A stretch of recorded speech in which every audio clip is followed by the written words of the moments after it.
Pegue sua Bíblia, por favor. Eu queria que você abrisse comigo no texto que está em João, capítulo 6.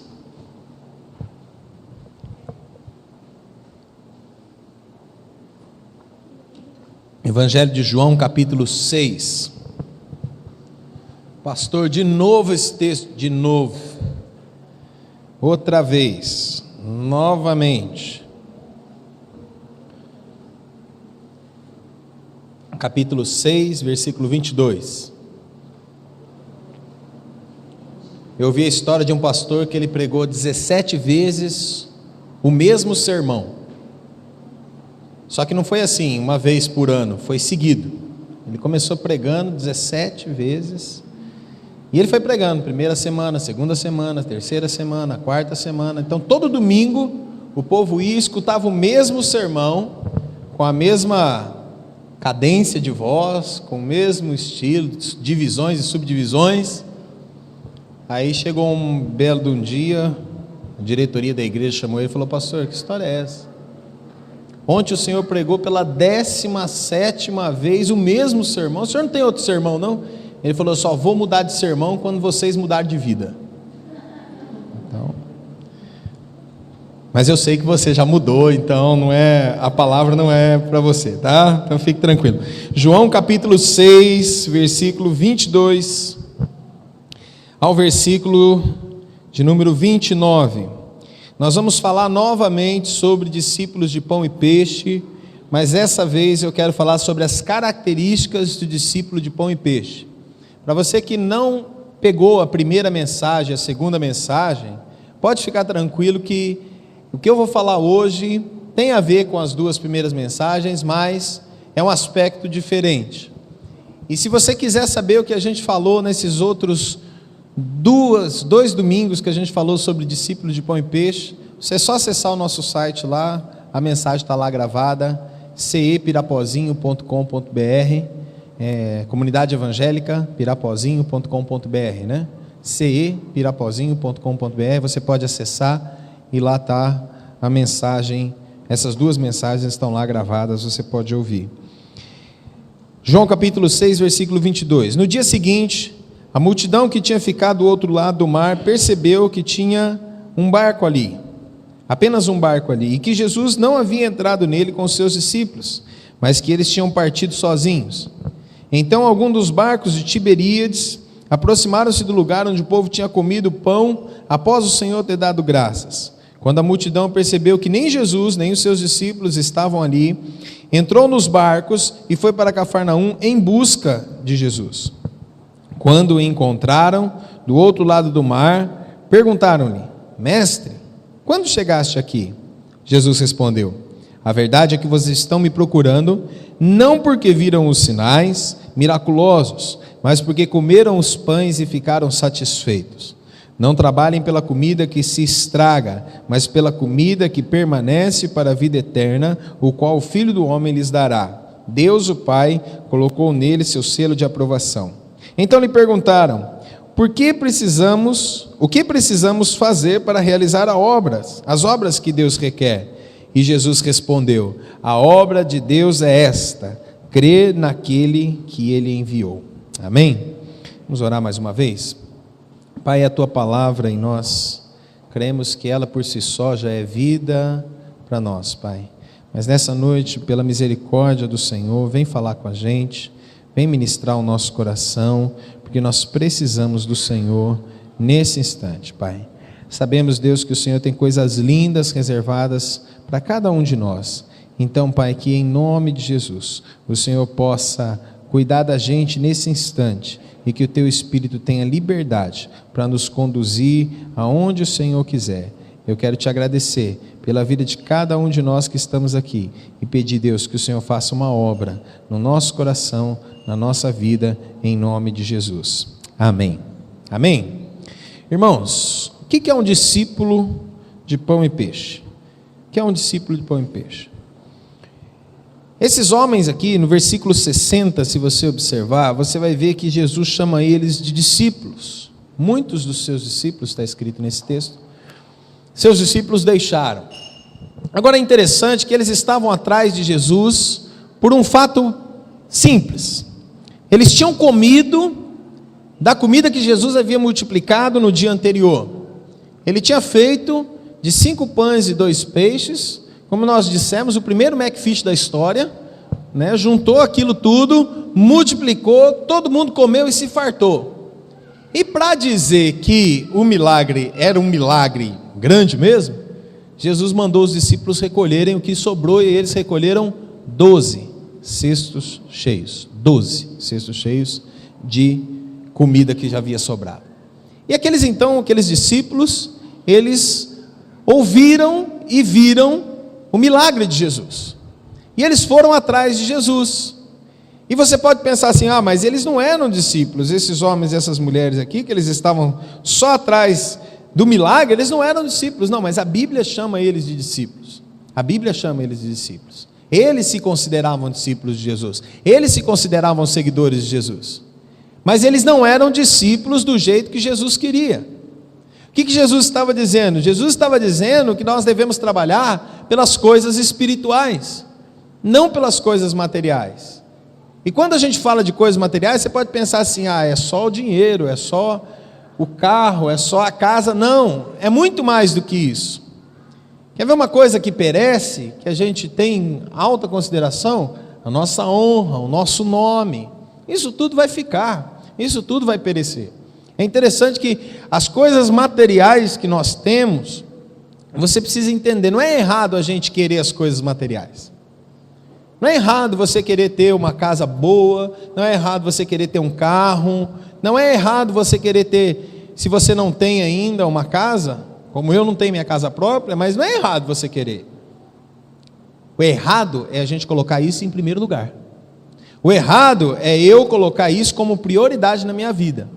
O que diz Mateus capítulo 6, versículo 33?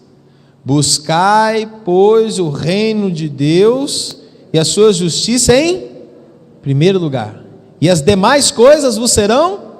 Então o que eu tenho que buscar em primeiro lugar? Reino de Deus e a sua justiça. Se eu não fizer isso, eu estou invertendo as prioridades, e eu estou sendo um discípulo de pão e peixe, ou seja, eu quero as coisas materiais em primeiro lugar. Esses discípulos aqui que Jesus repreendeu, eles estavam mais interessados nas coisas materiais do que nas coisas espirituais. Então a primeira característica dos discípulos de pão e peixe é que eles buscam as coisas materiais antes das espirituais. Diga para a pessoa que está ao seu lado assim, que você não seja assim. Amém? Você não pode ser assim. Olha só o versículo 30, vai lá comigo no versículo 30. Olha só o que eles disseram para Jesus. Que sinal miraculoso mostrarás para que o vejamos e creiamos em ti? Que farás? Os nossos antepassados comeram o maná no deserto, como está escrito, ele lhes deu o pão do céu. Que sinal que o Senhor vai fazer?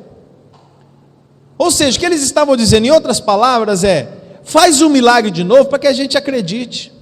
Faz um milagre de novo para que a gente veja que é o Senhor mesmo. A pessoa engana-se a si mesmo, mas o que ela está querendo, na verdade, é a bênção material. Ela estava se enganando aqui. Então a restauração do casamento, a cura de uma enfermidade, uma vitória financeira. É errado querer essas coisas? Não. Errado é eu priorizar isso acima de Deus. Então a pessoa ela vai para uma campanha de oração, porque ela quer uma bênção em determinada área, e ela vai lá e começa a buscar a cura de um filho, a restauração do casamento, uma vitória financeira, e ela vai fazendo uma campanha de oração, porque ela quer aquilo. É errado ela querer aquilo? Não. Mas olha só, mais importante do que eu ter, é eu ser. Porque se eu for abençoado por Deus, as coisas, elas vão me seguir. Eu não preciso sair atrás delas.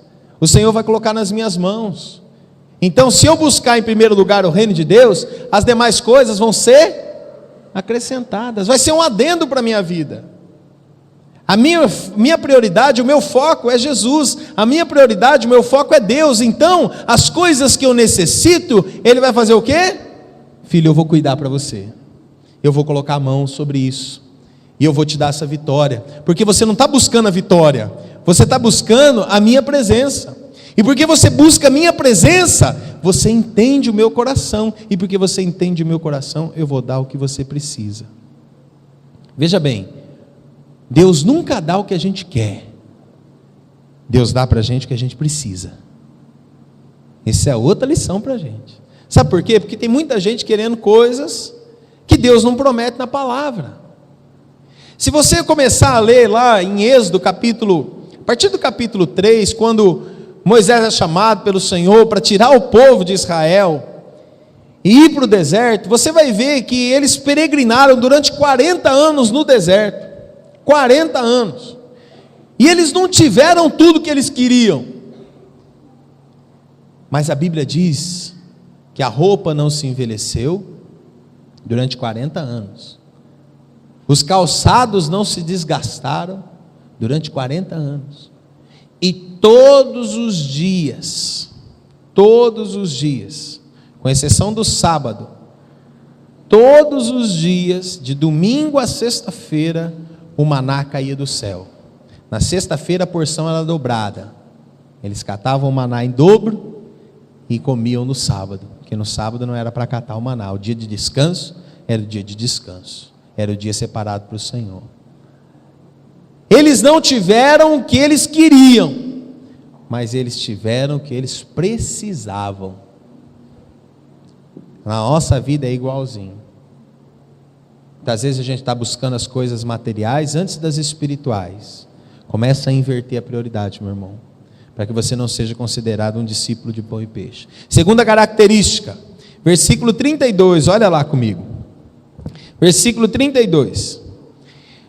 Declarou-lhes Jesus: digo-lhes a verdade, não foi Moisés quem lhes deu o pão do céu, mas é meu Pai que lhes dá o verdadeiro pão do céu, pois o pão de Deus é aquele que desceu do céu e dá vida ao mundo. Olha o versículo 34. Disseram eles: Senhor, dá-nos sempre desse pão. Dá-nos sempre desse pão. Olha que coisa interessante. Você pode até pensar que existisse piedade aqui. Puxa vida, esse pão que desceu do céu, a gente quer isso. A gente quer esse pão que desceu do céu. Só que eles não estavam se referindo ao pão que desceu do céu, que era Jesus. Eles estavam se referindo ao maná. Nós queremos sempre desse pão. Nós queremos sempre dessa bênção material na nossa vida. Então a gente quer sempre o maná. Todos os dias a gente quer o maná. O Senhor continua dando maná para a gente. Segunda característica de um discípulo de pão e peixe: ele considera seu líder espiritual como seu servo. Vou repetir: ele considera o seu líder espiritual como seu servo. Olhe para a pessoa que está ao seu lado, diga para ela assim: que você não considere seu líder espiritual como seu servo. Sabe qual que é a característica desse discípulo de pão e peixe? Ele olha para o seu líder e ele diz o seguinte: ele está aí para me servir. Olha que coisa interessante. Você que é líder de célula, auxiliar, supervisor, nós devemos nos ver como servos. Eu me vejo como servo de vocês, porque o meu chamado é para servir as pessoas, servir a Deus, servir as pessoas. A gente deve se ver como servo. Você como líder de célula, você como discipulador, você deve ver como aquela pessoa como uma ovelha que você tem que cuidar, que você tem que tratar dela, você tem que cuidar das suas ovelhas, dos membros da sua célula. Mas veja bem, preste atenção, você que tem um discípulo, você deve se ver como servo do seu discípulo. Você está ali para servi-lo. Mas veja bem, é errado o liderado olhar para o seu líder espiritual e ver ele como seu servo. Olha só, eu tenho que me ver como servo de vocês, mas é errado você olhar para mim e dizer assim: ele está aí para me servir. Preste bem atenção. O líder tem que se ver como servo do seu liderado, mas é errado o liderado olhar para o seu líder e falar assim: você tem que me servir. Isso não é um liderado correto. Olha só que coisa interessante.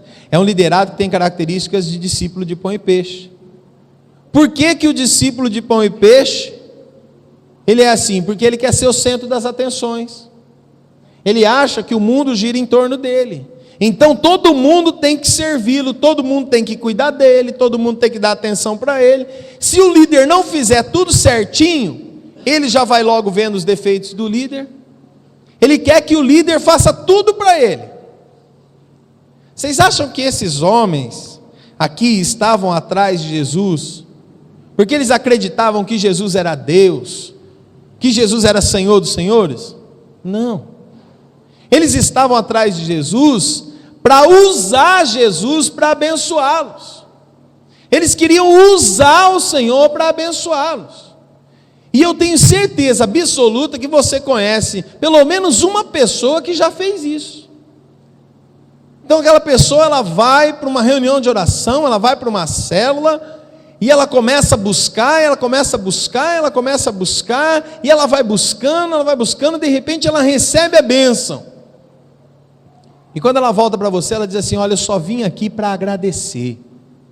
E nunca mais ela aparece. O que ela está fazendo? Ela está usando Deus para abençoá-la. Eu quero falar para você como liderado. Já falei aqui sobre atitude de líder, como que a gente deve ter. Constantemente a gente fala no Tadel. Todos nós temos algum líder. Eu tenho 2 líderes. O primeiro é o meu discipulador, pastor Gustavo, vocês conhecem. O segundo líder é o pastor Rubens, que é o meu chefe de equipe da CEPAL. São os 2 líderes que eu tenho sobre a minha vida. E eu presto conta para eles da minha vida. Não só da minha vida espiritual, mas de tudo que me cerca. Eu presto conta para eles, eu falo com eles, converso com eles. O Gustavo é o meu discipulador. E olha que coisa interessante, o meu discipulador, ele tem 8 anos a menos do que eu.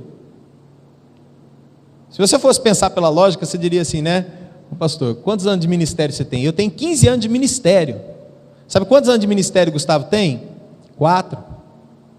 Gustavo tem 4 anos de ministério. Eu tenho 39 anos de idade, ele tem 32. Então, quer dizer, você olharia assim, na lógica, eu que teria que estar discipulando ele, né? Mas não é, ele que está me discipulando. E eu louvo a Deus pela vida do Gustavo. Porque acima de tudo ele tem sido um amigo para mim. É uma pessoa que eu posso abrir o meu coração.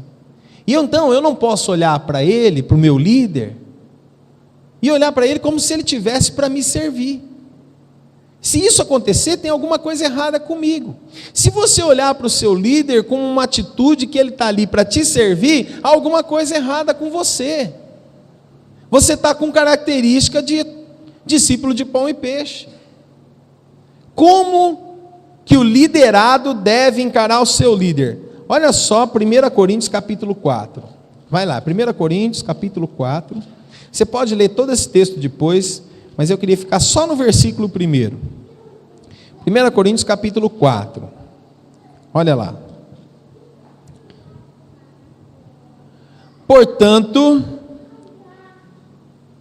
que todos nos considerem como servos de Cristo e encarregados dos mistérios de Deus. Olha que coisa linda isso. E o que ele está dizendo aqui? O que Paulo está dizendo? Como é que a gente deve considerar os nossos líderes espirituais? A Bíblia diz que a gente deve considerar eles como os discípulos de Cristo, como servos de Cristo, como encarregados dos mistérios de Deus, ou seja, dispenseiros dos mistérios de Deus para a minha vida. Então ele não é o meu servo, ele é servo de Cristo. Ele está para servir a Cristo, e ele é aquele canal de bênção para a minha vida. O meu líder é o canal de bênção para mim. Por isso que eu tenho que estar bem afinado com o meu líder. Por isso que eu tenho que estar bem junto dele. Por isso que eu tenho que tratar ele com respeito. Por isso que eu tenho que tratar ele com carinho, porque ele é dispenseiro dos mistérios de Cristo. Ele é discípulo de Cristo. E Ele que revela as coisas de Cristo para a minha vida. Eu tenho que cuidar bem do meu líder. Eu tenho que tratar bem o pastor Gustavo, o pastor Rubens, porque eles são líderes sobre a minha vida. E assim você com o seu líder. Cuide bem do seu líder. Trate ele como discípulo de Cristo, como servo de Cristo e como dispenseiro da graça de Deus sobre a sua vida. Como é que você encara o seu líder? Como ministro de Cristo? Ou você pensa que ele tem que te servir? Tem gente que trata o líder desse jeito. Você está aqui para me servir. O bom líder, olha só que coisa interessante. O bom líder, ele deve se humilhar mesmo diante de acusações dessa natureza do seu liderado. Ele tem que se humilhar. Como líder, você tem que estar sempre amando, sempre buscando, sempre ir atrás do liderado. Você deve considerar o seu liderado como algo que Deus te deu para cuidar. E aí vem a segunda parte. Você, como liderado, deve considerar em máxima honra o seu líder. Cuidar dele, tratar dele. Terceira característica de discípulo de pão e peixe, versículo 35, volta lá em João, versículo 35, olha só o que diz o texto, versículo 35 e 36, então declarou Jesus, eu sou o pão da vida, aquele que vem a mim nunca terá fome, aquele que crê em mim nunca terá sede, mas como eu lhes disse, vocês me viram, mas ainda não creram. A terceira característica do discípulo de pão e peixe, no fundo, ele não acredita no seu líder espiritual. Diga assim para o seu irmão, assim, que você continue acreditando no seu líder espiritual. Amém? Jesus, ele estava vendo que eles não estavam acreditando nele. Jesus estava vendo isso. E é muito triste um liderado que sempre questiona o seu líder espiritual. Ele sempre está questionando.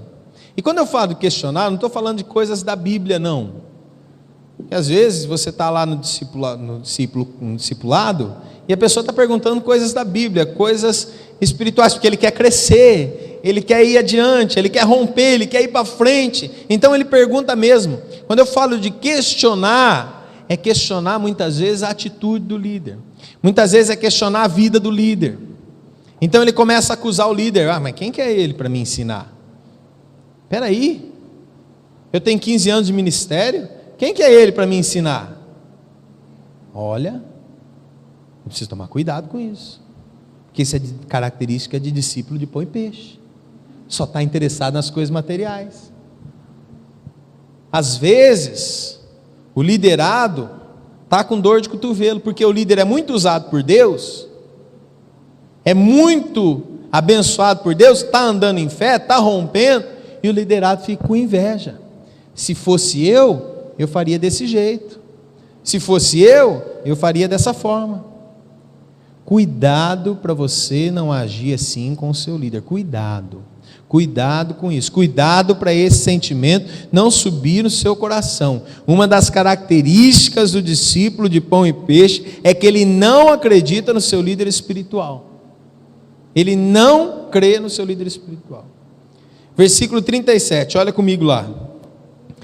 Todo aquele que o Pai me der virá a mim, e quem vier a mim eu jamais rejeitarei. Quem for discípulo verdadeiro de Jesus, olha, preste bem atenção no que eu estou lhe dizendo.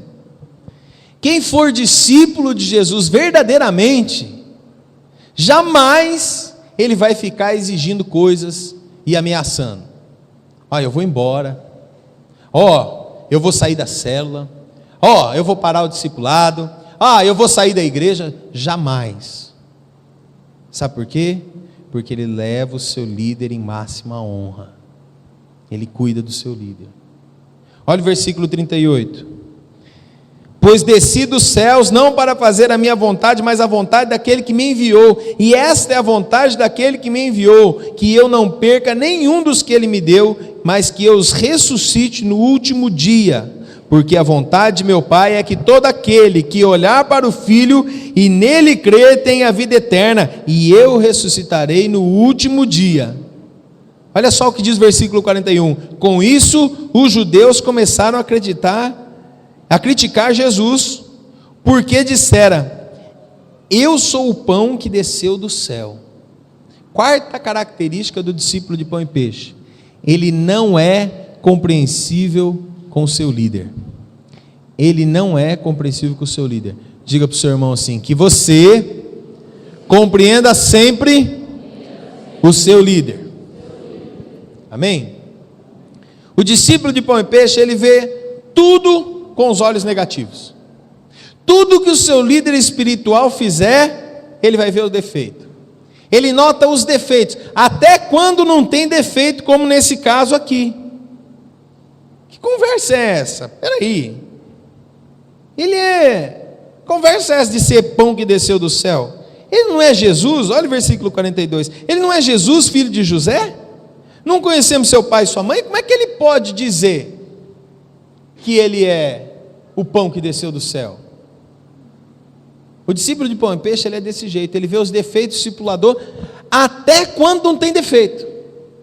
Até quando não tem defeito. Deixa eu dizer uma coisa para você. Você já me viu alguma vez dando a entender alguma coisa negativa a respeito do meu líder? Do pastor Gustavo, do pastor Rubens? E nem vai ver. E nem vai ver. Porque se eles errarem comigo, sabe o que eu vou fazer? Eu não vou sair anunciando na igreja o que eles fizeram de errado comigo. Eu vou lá no pé dele. Falar assim, ó, eu queria que você revesse isso. Porque você errou comigo aqui. E eu tenho certeza que se acontecer isso, ele vai me ouvir. Ele vai estar do meu lado. Entendeu? Como é que funciona? Isso é um segredo para a sua vida espiritual. Tenha máxima consideração com o seu líder. Uma das estratégias do diabo é querer fazer com que você não seja compreensível com o seu líder espiritual. Agora deixa eu abrir um parênteses aqui para você. Eu não estou dizendo que você deve passar a mão por cima dos erros do seu líder. Não é isso. Se o seu líder errar, você pode e deve chamá-lo e corrigir ele com amor e carinho, confrontá-lo com amor e carinho, conversar com ele. Eu não estou fazendo aqui apologia para você desculpar os erros do seu líder e falar para ele, olha, eu perdoo tudo e acabou. Você tem que perdoar tudo, é claro. Mas não estou falando para você passar por cima dos erros do seu líder, mas que você vá conversar com ele. O que eu estou dizendo é que você deve ter bons olhos para o seu líder. Você deve olhar o seu discipulador com bons olhos.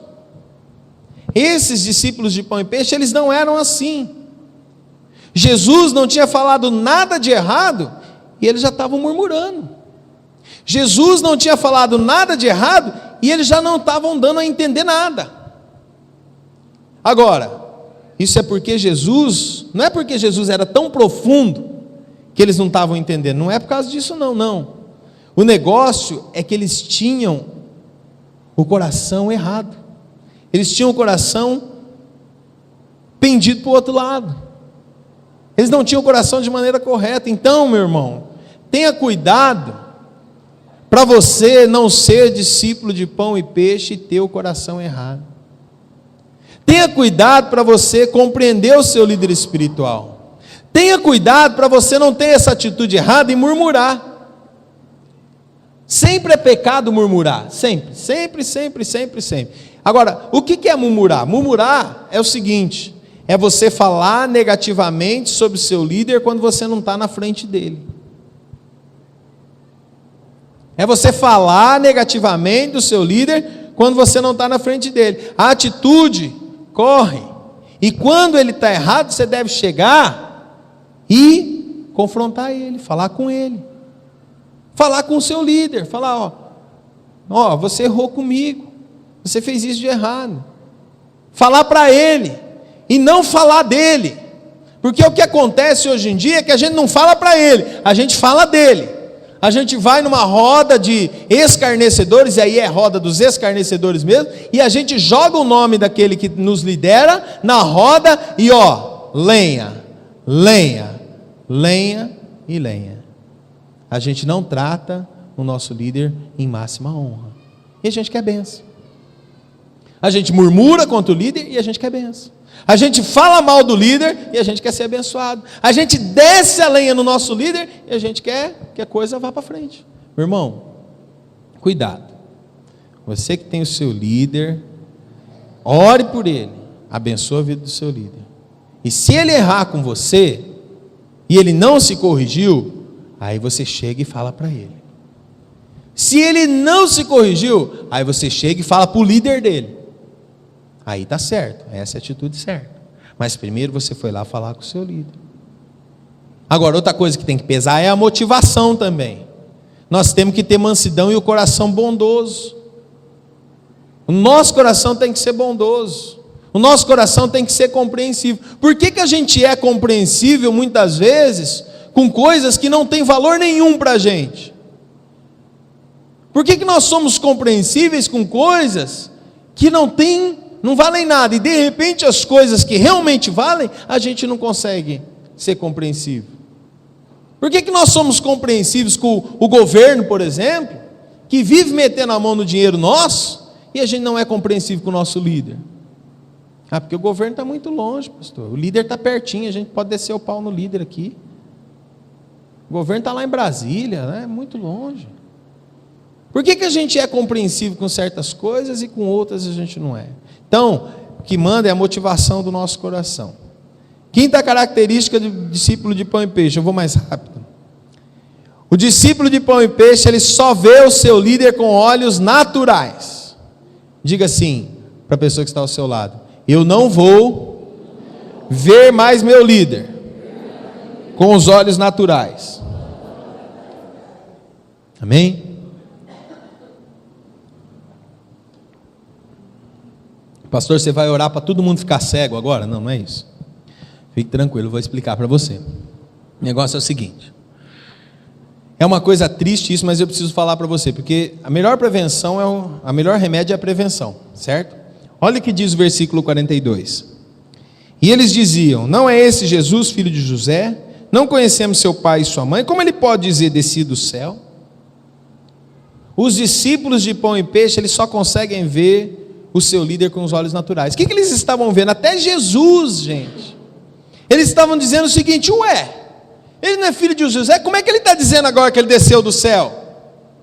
Como é que ele está dizendo agora que ele apareceu aqui no nosso meio? Não, peraí, vamos devagar, tudo tem limite. Está certo que ele fez um milagrezinho lá dos pães e dos peixes, mas dizer que desceu do céu, que é o pão que desceu do céu, a gente conhece, a gente sabe quem é ele. Ele estava brincando com a molecada aqui, jogando futebol outro dia aqui na rua, a gente sabe quem ele é. Peraí, ele pode ser um mestre, ele pode ser uma pessoa boa, ele pode ter um coração bom, mas espera aí, pão que desceu do céu, a gente sabe quem ele é. O que eles estavam vendo? Eles estavam vendo Jesus com os olhos naturais. Veja bem, se Jesus sofreu isso, quanto mais a gente. Os nossos discípulos vão vendo alguns momentos em que nós falhamos, pisamos na bola, vão ver as nossas debilidades, e se o liderado não tiver bons olhos, a coisa não vai para frente. E deixa eu dizer algo para você, eu não sou perfeito não, e eu quero que qualquer um que seja perfeito aqui, levante a mão. Porque se você disser que você é perfeito, nós temos que orar por você, porque o primeiro defeito que você tem é o orgulho. Não tem um de nós aqui que seja perfeito, nenhum. Mas a gente tenta errar menos, certo? Se a gente está tentando errar menos, como é que eu devo ver os olhos? A pessoa com bons olhos. Jesus disse o que a respeito dos olhos? Se os teus olhos forem bons, o que vai acontecer? Vai iluminar todo o seu corpo. Mas se os olhos forem maus, todo o seu interior será trevas, e que grandes trevas serão. Então o que eu tenho que orar? Eu tenho que orar e falar: Senhor, que os meus olhos sejam bons, que os meus olhos sejam bons, Senhor, que eu consiga ver além das debilidades do meu líder, que eu consiga ver além das falhas dele, além dos momentos que ele falhou, que eu consiga ver ele como um discípulo do Senhor, que eu consiga ver ele como discípulo de Cristo, que eu consiga vê-lo como dispenseiro da graça de Deus para a minha vida. O Senhor colocou ele para me ensinar. Então isso aqui é um princípio muito forte. Eu devo ver o meu líder com olhos espirituais, não com os olhos naturais. Sexta e última característica do discípulo de pão e peixe. Versículo 52. Olha lá comigo. Então os judeus começaram a discutir exaltadamente entre si: como este homem pode oferecer a sua carne para comermos?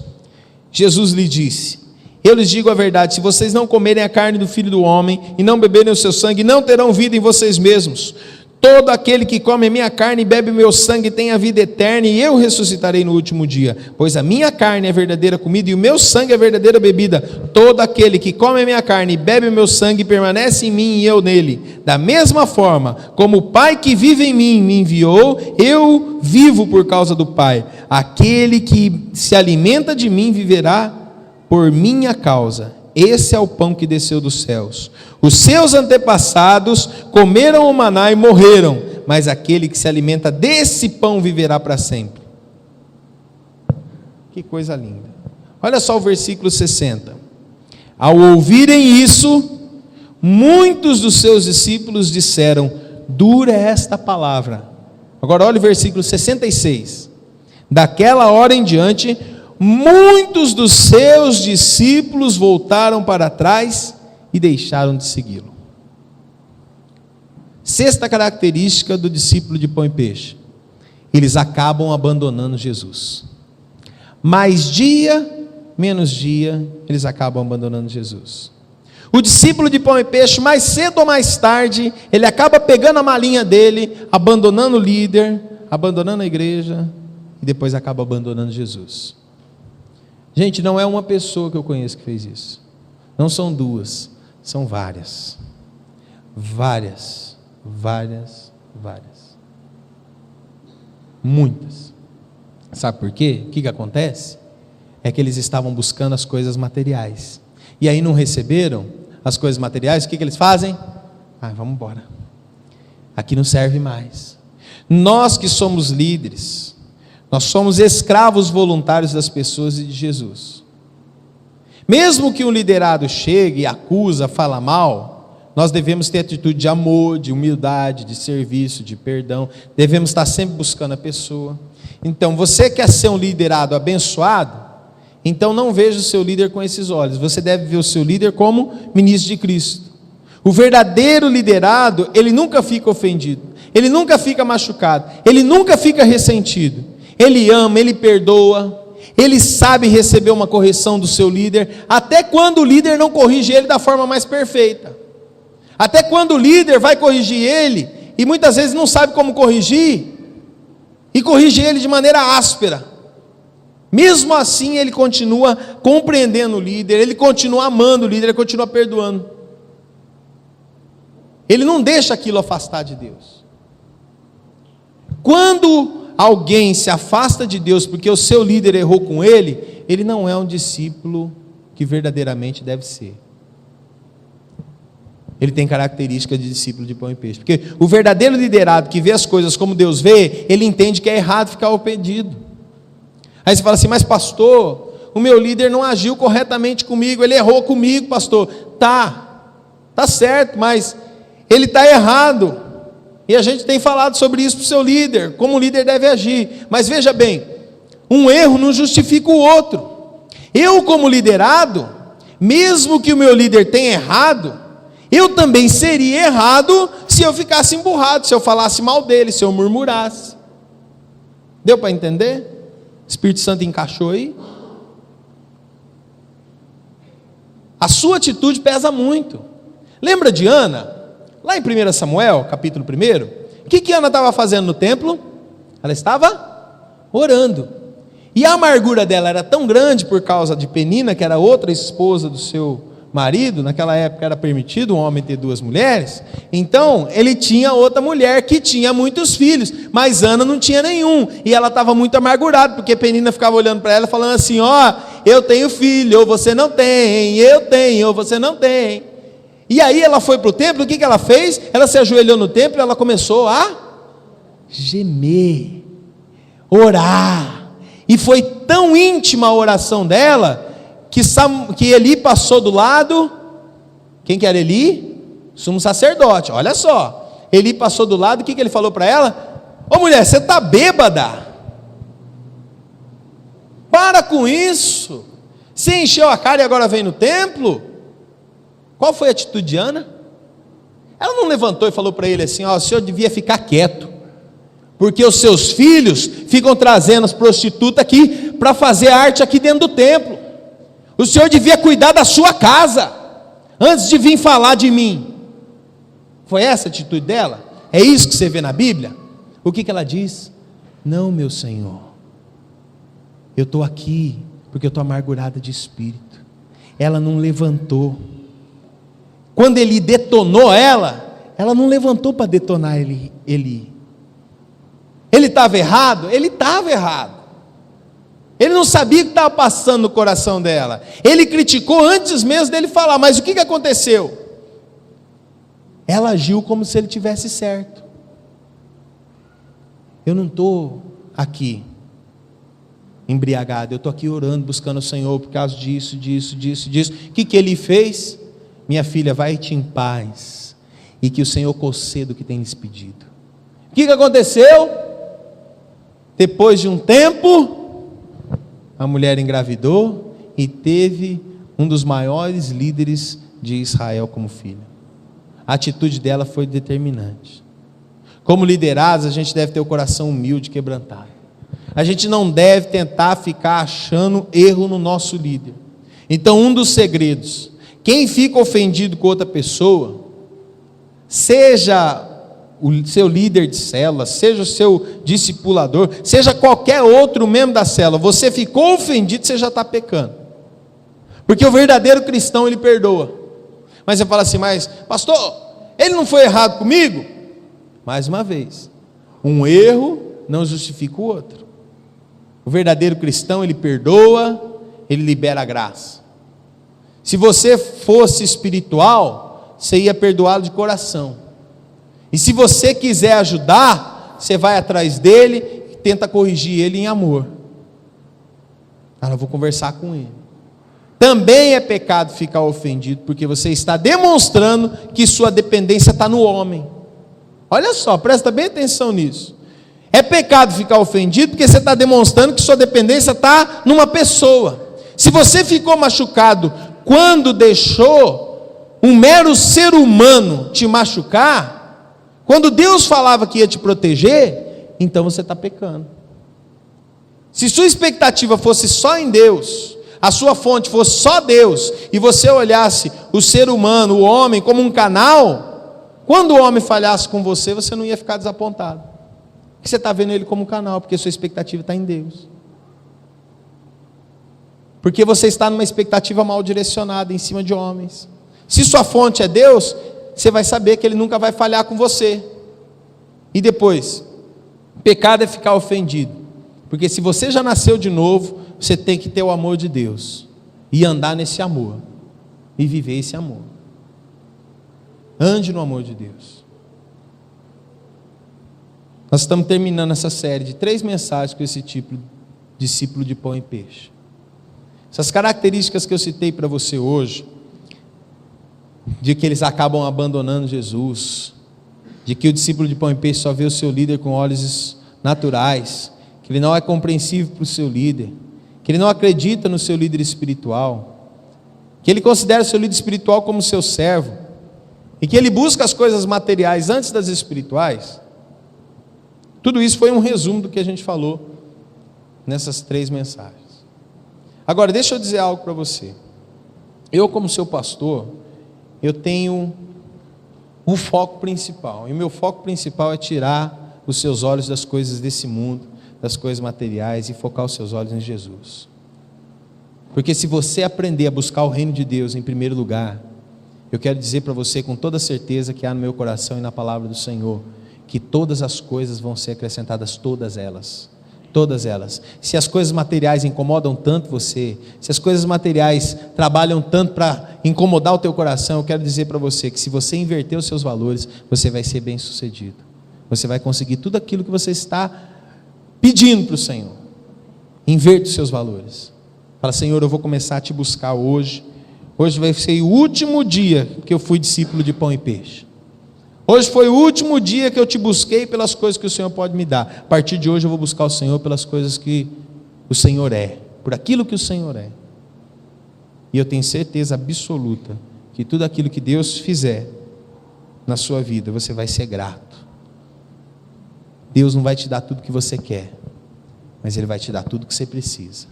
Amém? Vamos orar? Pai, obrigado por essa palavra. Que o Senhor fale com a gente, Pai, através dessa peça que a gente vai ver agora. Que Teu Espírito Santo, Senhor, possa conduzir esse momento e que todos nós sejamos impactados pelo Senhor nesse dia. Pai, eu creio que o Senhor tem coisas lindas para nós aqui. Não nos deixe ser discípulos de pão e peixe, mas nos torna verdadeiros discípulos, em nome de Jesus, Pai. Assim oramos e te agradecemos. Amém, Senhor.